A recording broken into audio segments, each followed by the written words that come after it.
This is the budget presentation, and so Mark, take it away.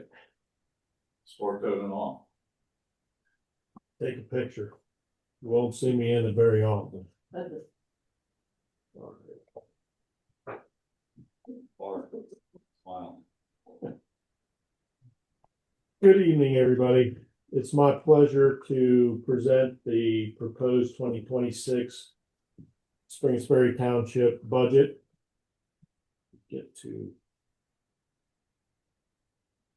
I'm going to, in the effort of time, I'm going to skip over the first page here. So the budget process is a lengthy process, as you can see by this slide. In July, we start talking about the capital improvements planning, and then we go through the various different stages of the budget, get to October when we present our proposals to the board in public workshops. And then we forward to today where the proposed budget is presented to the public. And then hopefully we get to December and the budget is approved by the Board of Supervisors. So first, before I get into 2026, I'll go over 2025's performance. To date, 2025 is going to have a deficit due to decline in revenues, and mostly the decline in revenues are coming from less than expected real estate transfer tax.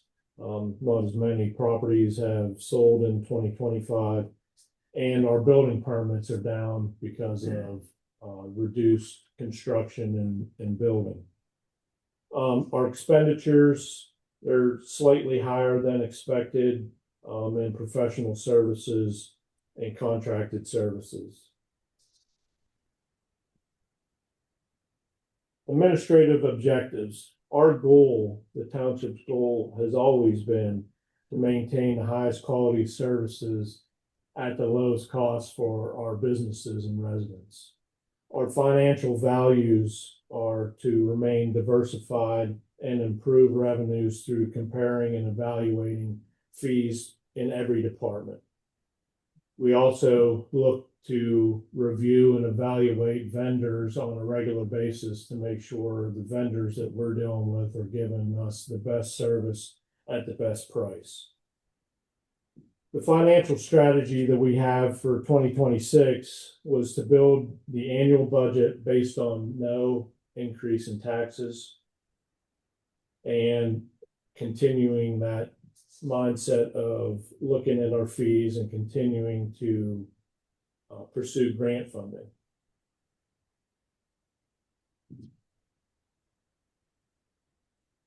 So the proposed 2026 budget by fund, as you can see on the slide, and I won't go over every one, I'll touch on the few major ones. The general fund proposed for 2026 is $21,008,732. Liquid fuels fund, $833,760.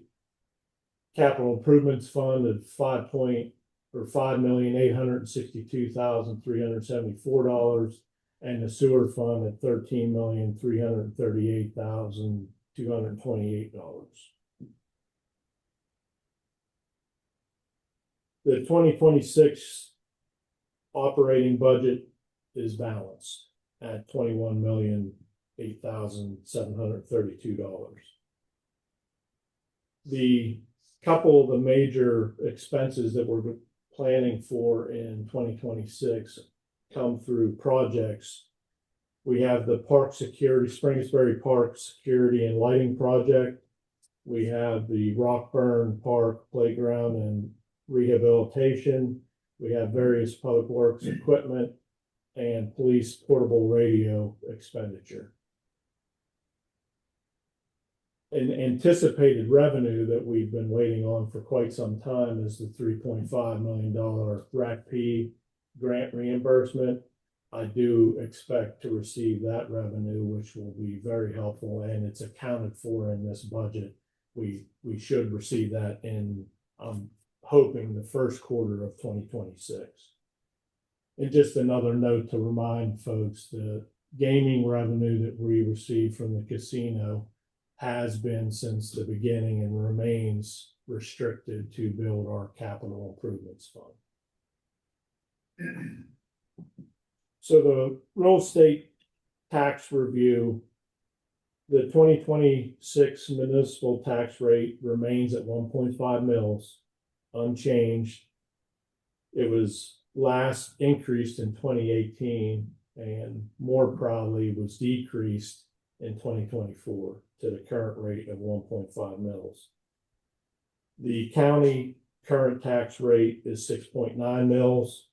Both the county and the municipal tax bills are the bills that are mailed in February. Both school districts, those taxes are billed in July.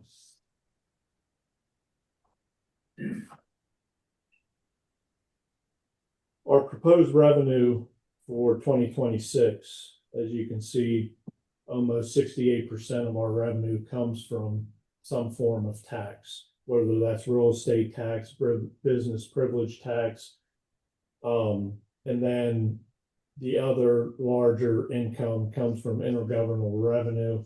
That $3.5 million grant revenue is included in that number.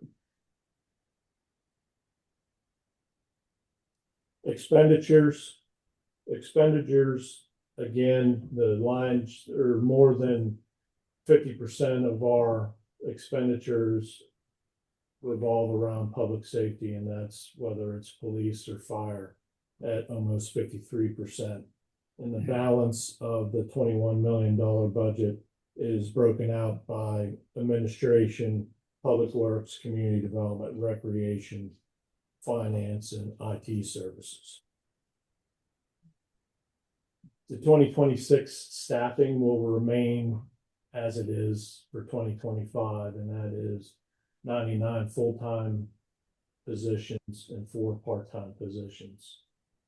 Outsourcing, we are a charter member with York Area United Fire, so our fire services are through that organization, and the IT, EMS, and our engineering and legal are all contracting services that we have. Switching gears from the general fund to the sewer fund as well is balanced, proposed at $13,338,228. We are proposing a sewer rate increase.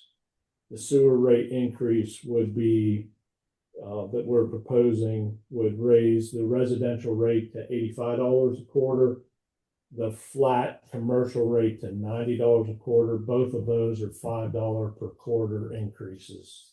And we're also proposing to increase the consumption rate for commercial businesses to $4 per 1,000 gallons over 31,900 gallons.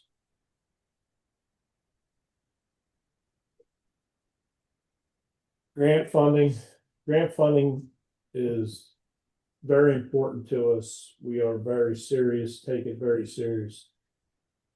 However, it has become increasingly competitive for all the different grants, but we definitely still go after them full force.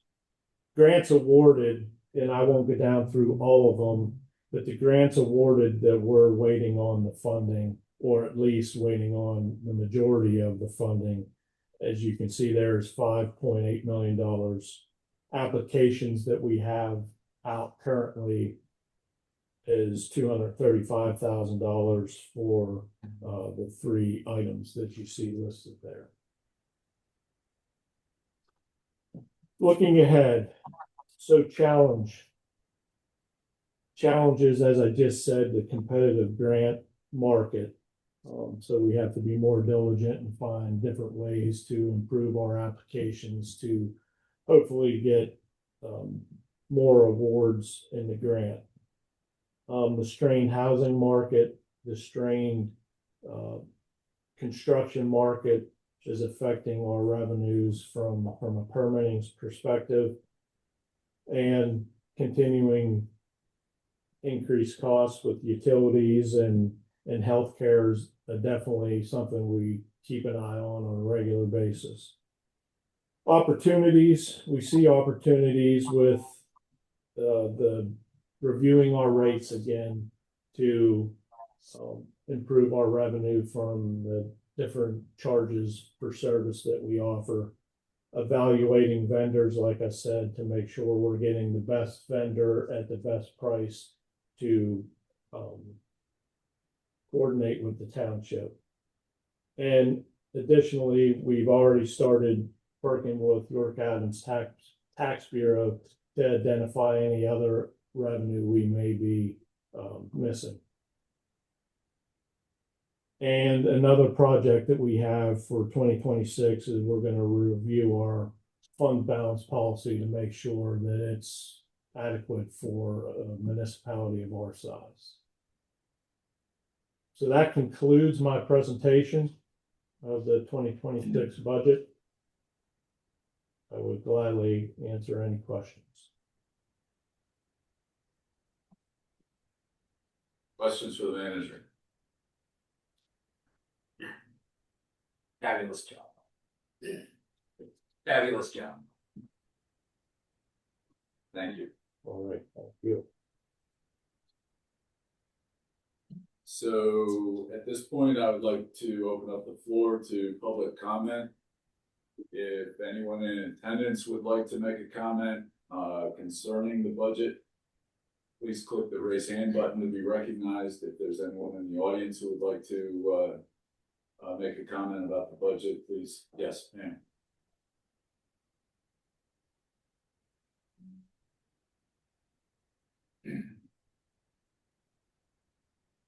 I'd like to say that it's refreshing to start off with what your objectives are, which is to get the best you can for the township. You look left and right to see where you can get your best price along with what you need to do. So you look out for the community, and it shows in your budget. It just means that this can be done. You don't overspend. You work with what you have, and that's what it's all about. And I applaud you for that. Excellent. Thank you very much. Your name and address, please. Sanders. Chris. Okay. Thank you. Yes, please. 3110 East Market Street. Thank you. Is that Senior Joel? Thank you. Is there anyone else who would like to address the board this evening?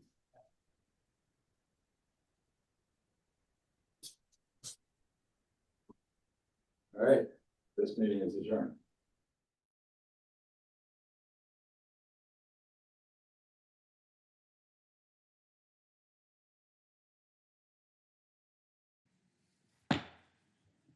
Hey, good evening, ladies and gentlemen. Welcome to this regularly scheduled Township Board of Supervisors meeting. Our first item this evening will be a pledge to the flag. Please join me.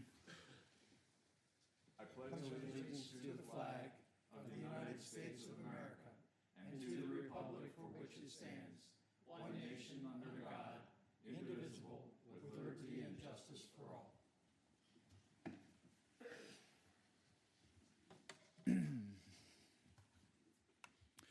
We have had no executive sessions since our last meeting, so at this point I would like to open up the floor to communication from citizens. If there is anyone on Zoom who would like to address the board, please click the raise hand button to be recognized. If there's anyone in the audience who would like to address the board, please raise your hand. Anybody who does, please come forward, state your name and address for the record, please.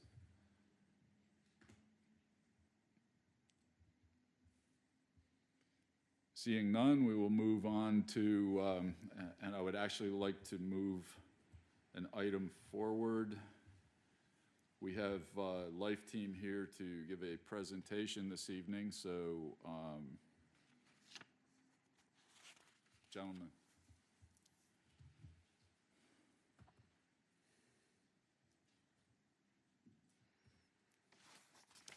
How you doing this evening? Great, how you doing? Good, good. Mark's gonna make me use technology. This will be interesting. So, we're here just to kind of review, we were asked by your township manager to put just a little presentation together.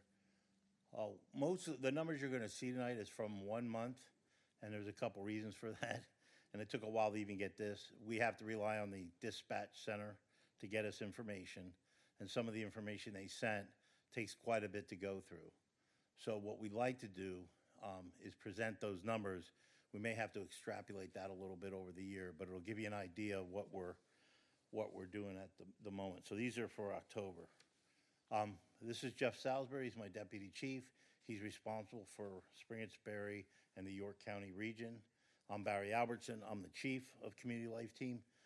We cover just a quick overview of our organization. We're responsible for 103 municipalities through numerous counties.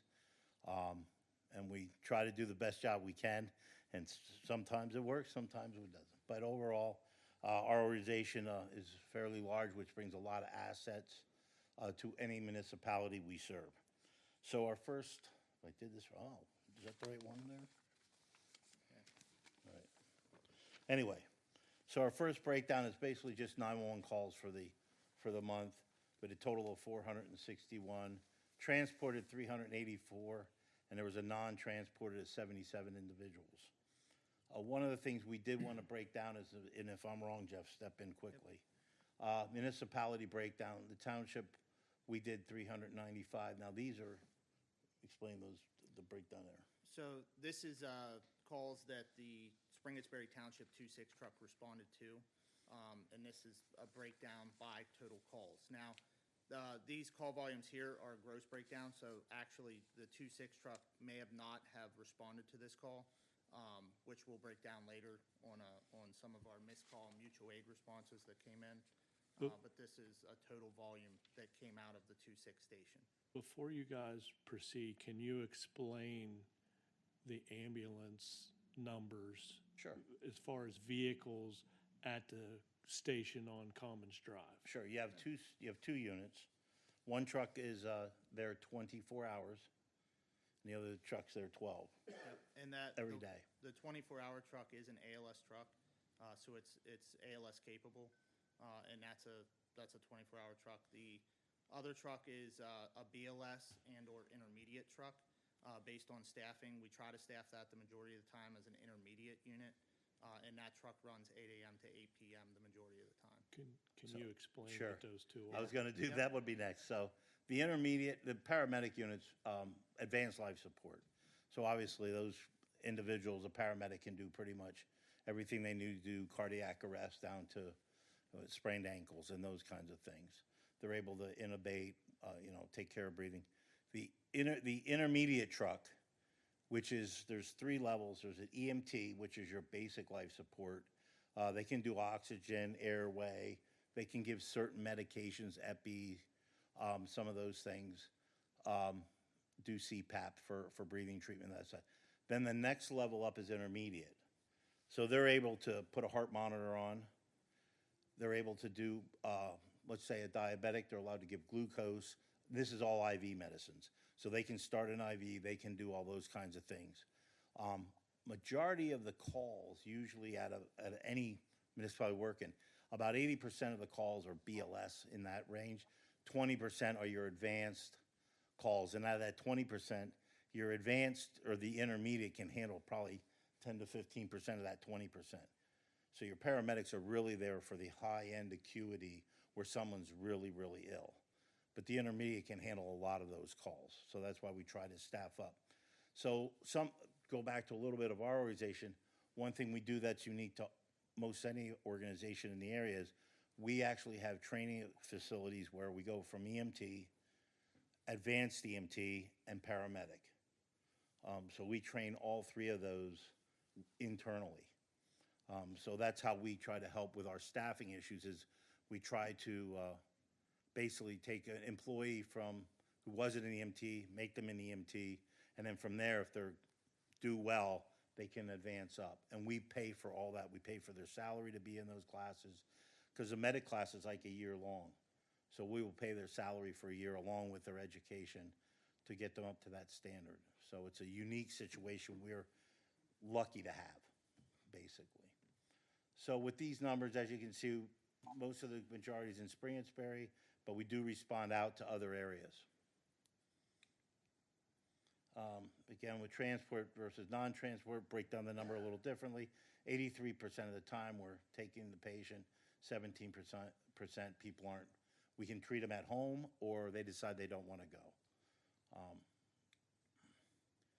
Volume by municipality. 85% of our work out of that truck is obviously in Springettsbury. And you want to explain the rest of those? Yeah, so based on all the numbers out of the 2.6 station, this might be a little elusive based on total volume, because what we try to represent here is not just the Springettsbury Township calls, which we do here a little later on, but we also want to give you a reality of how many times we're going outside the township for other calls as well. So as you can see there, 85% is Springettsbury, 4% of those are into York Township, 2% into Spring Garden, 0.5% into Red Lion Borough, 4% into Hellam, 2 into Windsor, 2 into Hellam Borough, and then 0.5% into East Manchester. Again, the total, this is out of the total volume that the 2.6 station responds to, which we'll break down the Springettsbury Township numbers here shortly. Primary coverage versus mutual aid. Again, this is like 86% of the time we're providing primary coverage to your township. Out of that, 4% of the time we're providing coverage into Wellspan EMS and Redline EMS territory. 2% of the time we're providing coverage into First Capital. 6% of the time we're providing coverage into Penn State EMS's coverage area.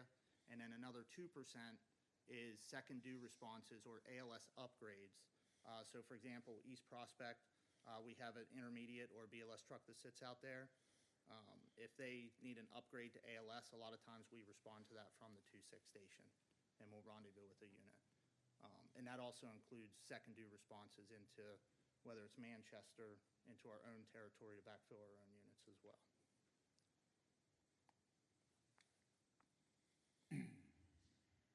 Yep, so these numbers here represent missed calls. So these numbers here are isolated to that 395 calls in your township. So out of that, 46 calls were missed out of your township, out of the 395. What I did was I broke down by EMS agency. As you can see there, those are the total number of calls that those agencies handled into our territory as well. One thing to understand with this is EMS is a very interesting and dynamic field, right? We all struggle with staffing challenges at times. So sometimes we're going into second due for other agencies, and then other times they're coming in for us as well, which is what this represents there. Out of the total percentage, 8.59% is missed for a total coverage of 91.41, which, Barry, the national average is less than 90, right? it's 90. 90 is good. So what exactly is a missed call? You were not able to respond for one reason or For another, one reason, whether but the someone second else did. Came in, correct. Okay. Right, and that's all set up through the county, like, if somebody's not available, they'll get an ambulance here. But 91% of the time, we're available here. Now, sometimes if we're taking a patient from Springettsbury, we may be at the ER at York Hospital or somewhere. We may respond in from there, so it might be a little delayed, and that's why at times we rely, obviously, on the offers in the fire department, because the beauty of having a fire department here is that they're able to help come out and start some care if we're gonna be delayed. So they come out on class 1 calls, which class 1 calls meaning trouble breathing, chest pain, maybe a trauma, where it's not an auto accident, but it might be a fall from a height of some sort. So it's great to have the fire department here because they're able to come out and stabilize or at least start assisting even if they can't do an IV or do that, what they can do is, it's comforting for your residents to know that somebody's there to help them. And it might be, we may be delayed by a few minutes and coming out of the York Hospital ED or something like that, or we're halfway on our way back, or whatever may be the case. So it's really great to have them around. This breakdown here represents fire responses to EMS-related calls. This is not a replication of how many calls the fire department responds in your township. This is only to what is, that we can see within our CAD from what fire responded to our calls. So out of that was 87 calls for the month of October. I did break down by the engine number. Again, this may not be an exact replication. I'm not trying to supplement Chief Hoff's reports or anything. It's just based on what I seen in the CAD when it broke down. That doesn't mean that that engine actually responded. It could have been another engine or something like that. It's just what I seen in the CAD. Out of that, I tried to break down what EMS units responded to those calls. So out of the 87, 12 of those 87 First Capital EMS was on that call.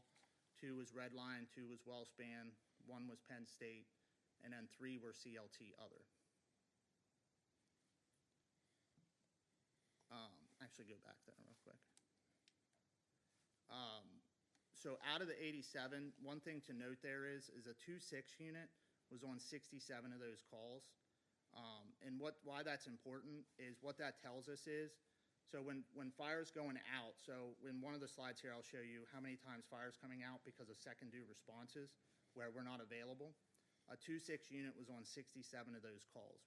And what that tells us is, like Chief Albertson said, our unit's not available immediately, whether they're sitting at a hospital or they're on their way back from a call. So a 2.6 unit, for the majority of those, is actually responding to those calls. What this represents, again, out of those 87, fire was dispatched as a primary response, meaning they're on that box. They're dispatched regardless 25 of those times. They cannot supplement those calls, meaning they have to go on those calls. The second part of that page there represents the second due response. So out of those 67 that I said that we responded into, these are the calls that we broke down by class 1 that they're dispatched second due on.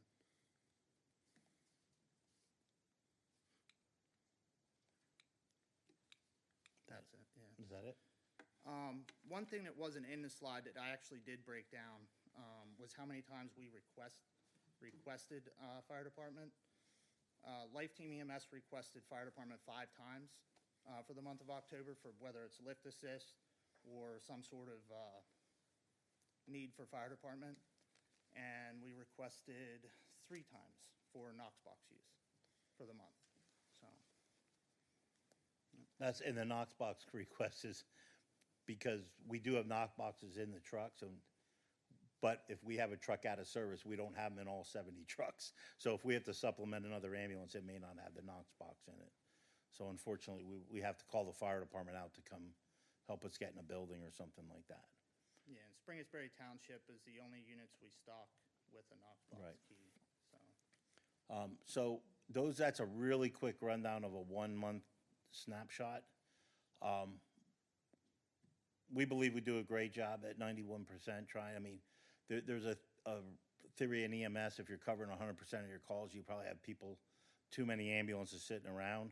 We would love to do that. That's just not feasible with staffing and just vehicles alone. I've had numerous conversations. Chief Hoff keeps a pretty good eye on what's going on.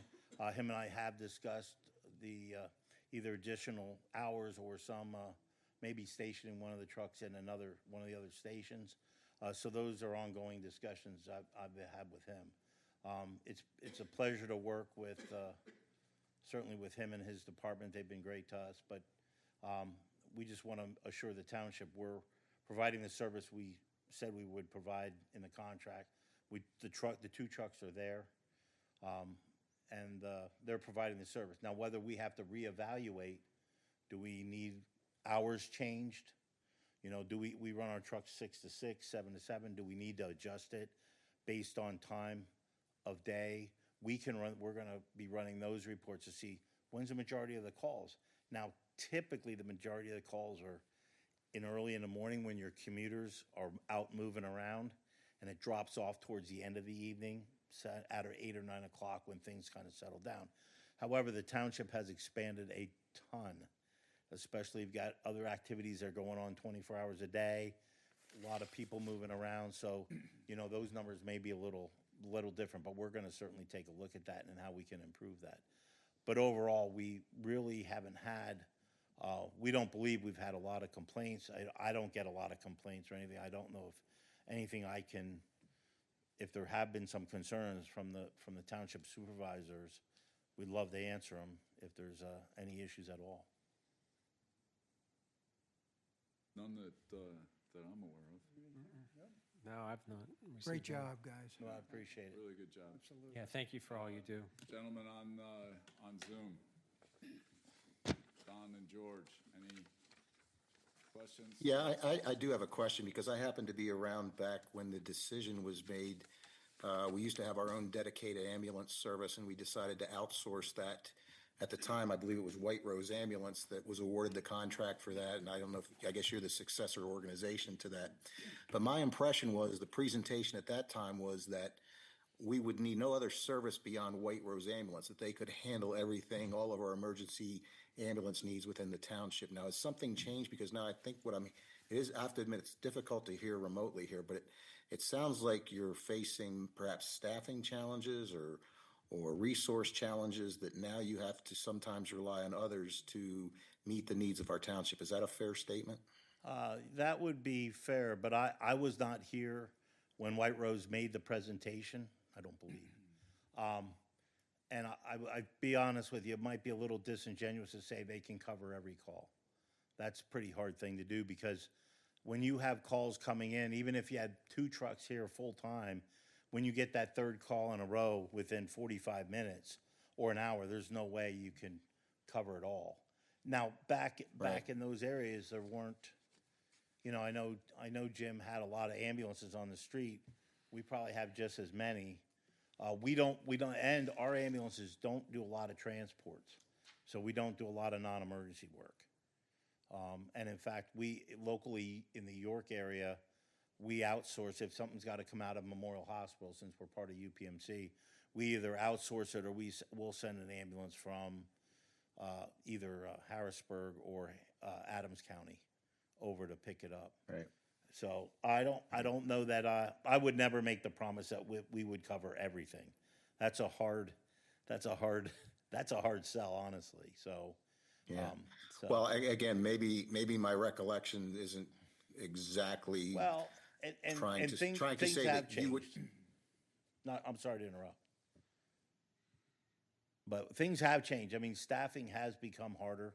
That's why we started our own institutes, because trying to get staff, it's not the greatest paying job, quite honestly, with reimbursement from Medicare and the insurance companies.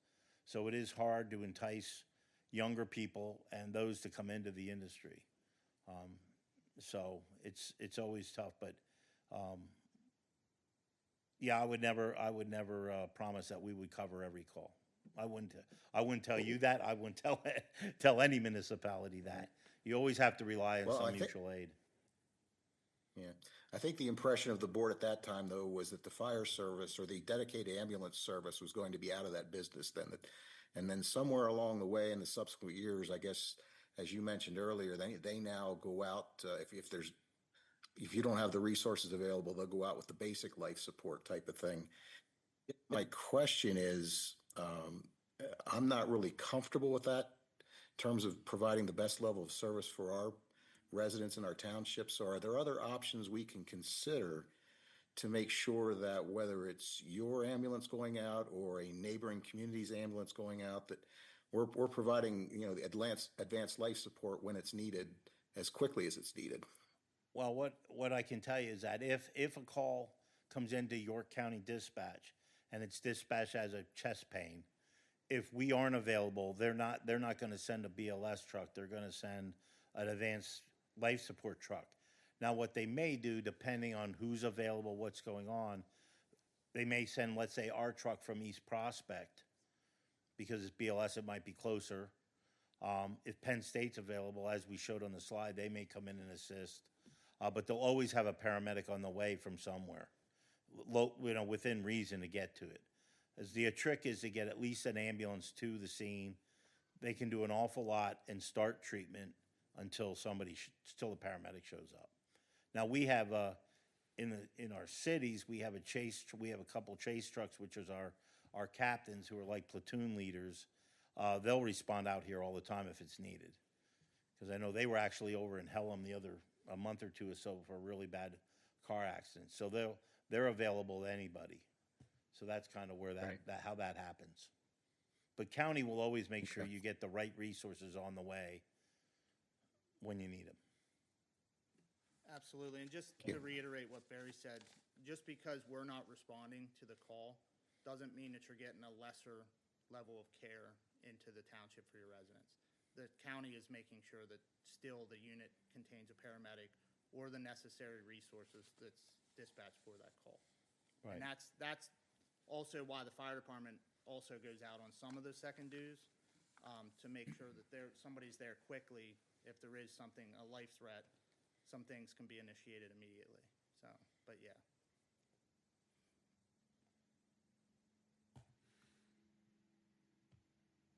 Any other questions? Anything other for us? Thank you very much. No, thank you. Really appreciate it. Yep. Have a great night.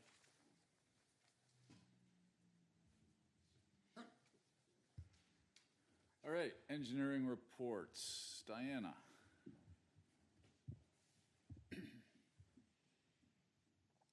Good evening, gentlemen. I do not have any updates or changes to the report. If you have any questions, I'd be glad to answer.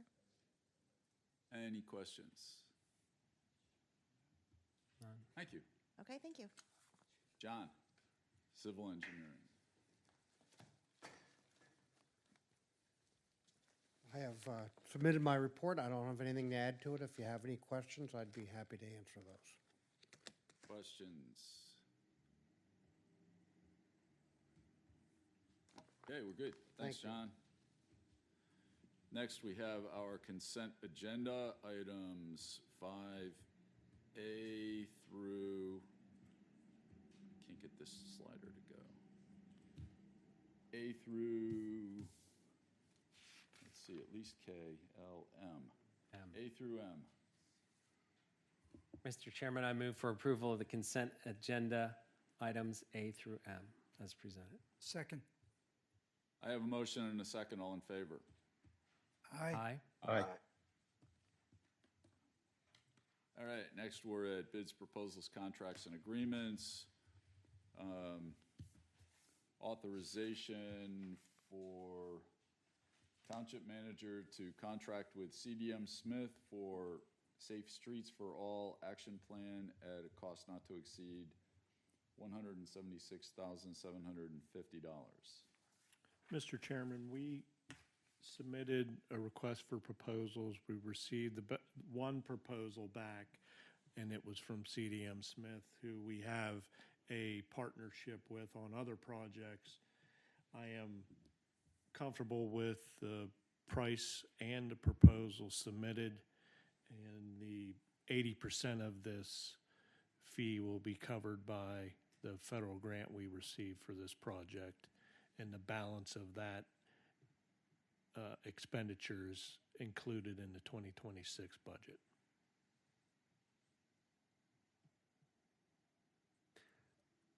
So is this an effort to essentially expand walkways in certain areas, or is this just a plan? I guess that's what This I'm trying to first figure out. phase would be just a plan to identify the most critical areas in the township that need pedestrian improvements, and along with vehicular improvements.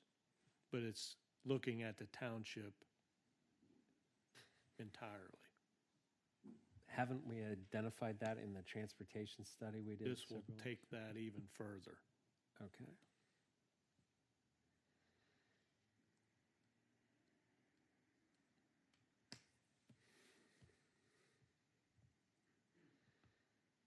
Discussion? Do I hear a motion? Mr. Chairman, I would move for authorization for the township manager to contract with CDM Smith on the SS4A action plan proposal. Second. I have a motion and a second. All in favor? Aye. Aye. Next, we have authorization to accept or reject bid from County of York repository list, Jonathan Nepper, 3910 Ridgewood Road, York, PA, for tax parcel listed Alpine Road in the amount of $1,010. Mr. Chairman, I'm pretty sure none of the board members have ever encountered this before because I don't think it's happened in the foreseeable past in the township. So there's a parcel of land off of Alpine Road that's a sliver of land with no buildings on it. It did not go up for tax sale. Well, it went up for tax sale twice. There were no bidders. So when that happens, it goes to this repository list, and then people can put in a bid for that parcel. So the county received two bids. The highest of the two bids is listed here. And what the board is doing is saying from this point forward, or this point back, we're ignoring the past due taxes, which amounts to $21.53. And then from this point forward, if it's accepted, then the new owner would hopefully pay the taxes. Yeah. There it is. Yeah. And that's an adjacent property owner just adding it on to. I believe so, yes. It's the adjacent property owner that put the highest bid in.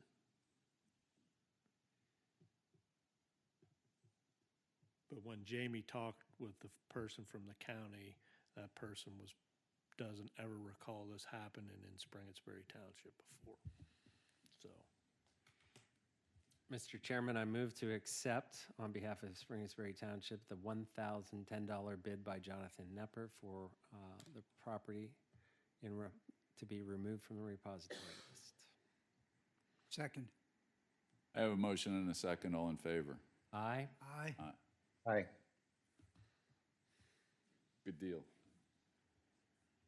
Next, we have authorization to award bid to Dolly Construction Corp. for East York Pump Station Rehabilitation Project in an amount not to exceed $1,281,001.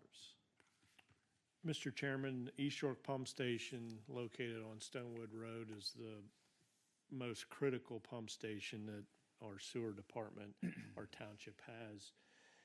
That pump station was originally built in 1995 and it's had odds and ends done to it since then, but this is a rehabilitation to the various important components within the pump station.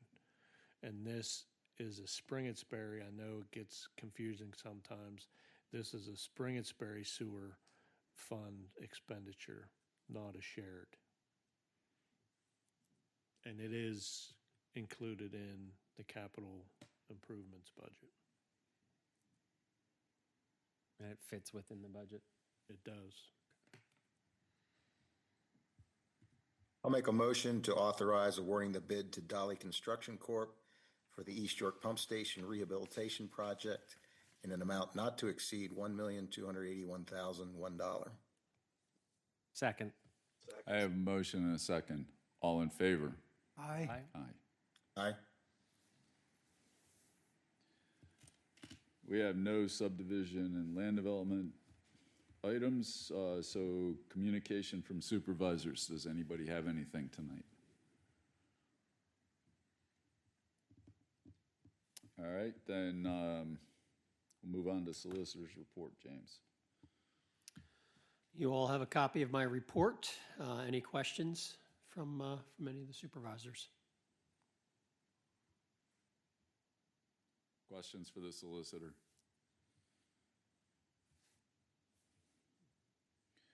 Managers report, Mark. I do not have anything to add. Questions for the manager?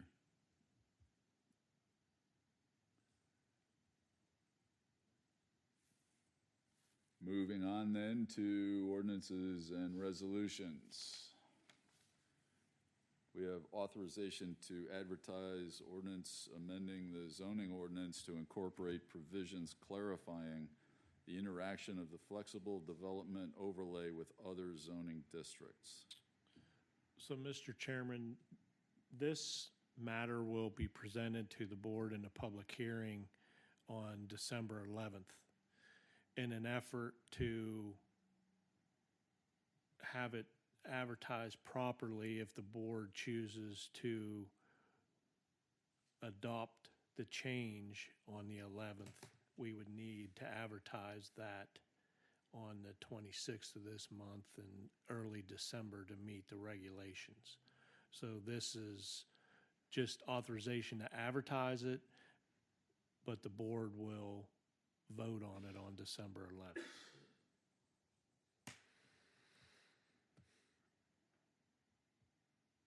Mr. Chairman, I move to authorize management to advertise the zoning amendment change for action.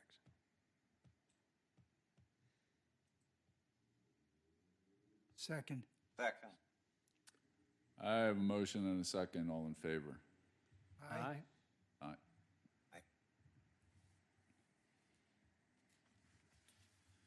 Resolution number 2025-57, appointing administrative hearing officer for business privilege and mercantile tax appeals. Mr. Chairman, this position, if you will, has been vacant for quite some time, number of years. And this is the person that the township board would appoint if and when any business within the township would appeal their business privilege or mercantile tax.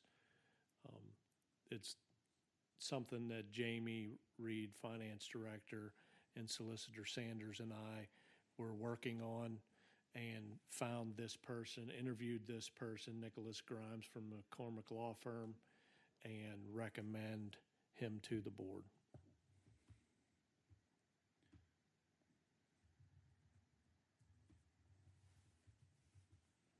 I move to adopt resolution 2025-57. Second. I have a motion and a second. All in favor? Aye. Aye. Aye.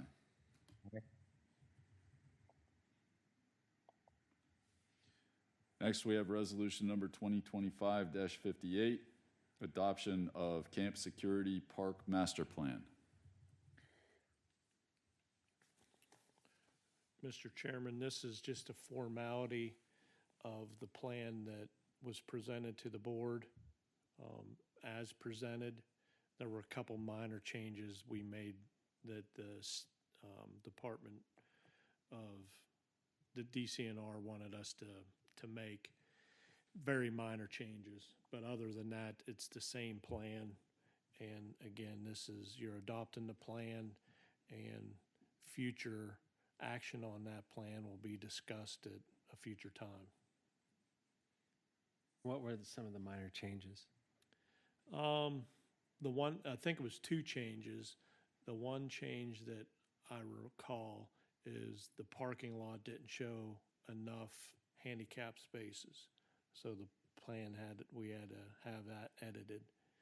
There was a second, I think even more minor change. It had to do with pavilions, the way they, maybe two of them were numbered or named the same thing. Very minor things. Okay. No substantial textual No. changes or? No, it was more dotting the I, crossing the T type of thing. Okay. Mr. Chairman, I would move for approval of resolution number 2025-58, adoption of the Camp Security Park Master Plan. Second. I have a motion and a second. All in favor? Aye. Aye. Opposed? I don't know if George heard us. No, I said aye. Okay. I didn't see your lips move. He's AI tonight.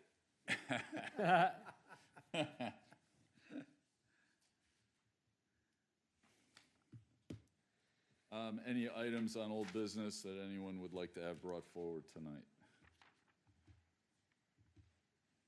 How are we coming with an America 250 celebration, Mark? We are working on it. We have a good plan so far. Brandy, Shope, and I have been working on it. All right, exciting.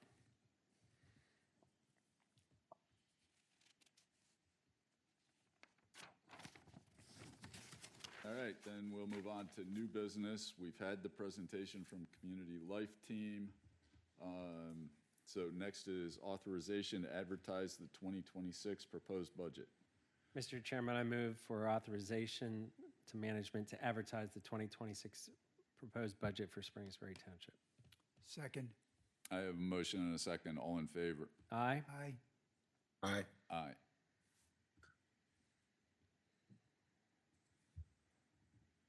Next, we have the time for January 5th, 2026 reorganization meeting.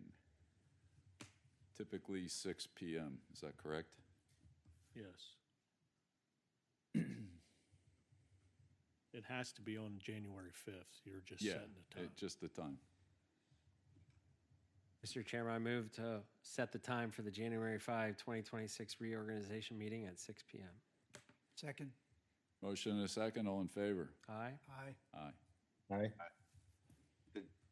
Did that motion make it for last year or this year? For Couldn't hear. 2026? 2026. Okay.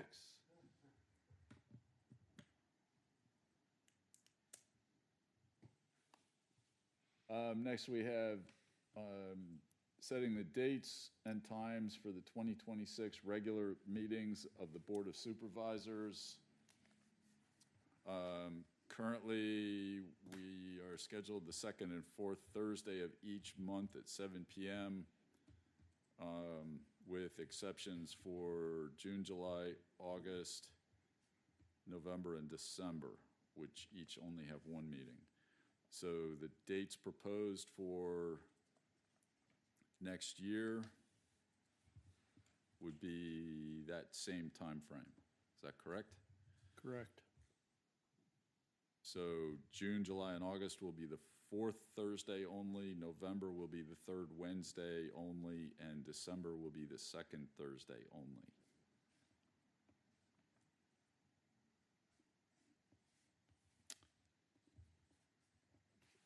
Works for me. So moved. Second. I have a motion and a second. All in favor? Aye. Aye. Next, we have set dates and times for budget work sessions. We have October 5th, 2026, October 12th, 2026, October 14th, 2026, and those are all at 6 PM, and then November 18th, 2026 for the budget presentation at 6:30 PM.